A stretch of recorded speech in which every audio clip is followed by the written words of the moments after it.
logarithmic equation.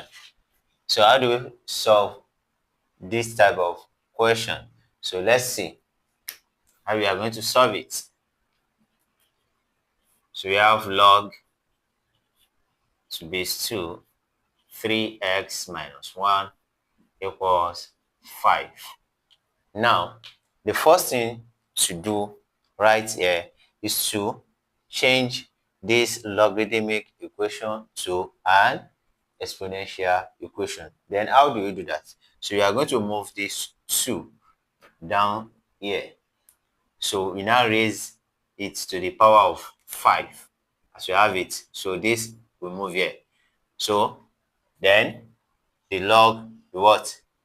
Will disappear. So we are going to have 3x minus 1 equals to 2 to the power of 5. So we have changed it from logarithmic equation to an exponential equation. So now we need to simplify.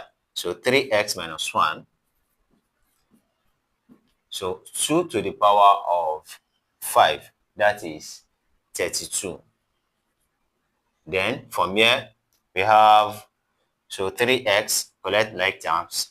So we transpose this to the other side. We have 32 plus 1.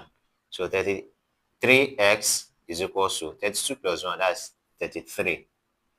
So divide both side by 3. So we are going to have x is equal to 3 in 33, that's 11. So the value of x is 11. I hope you got this. Like, share, and follow for more. See you in the next video.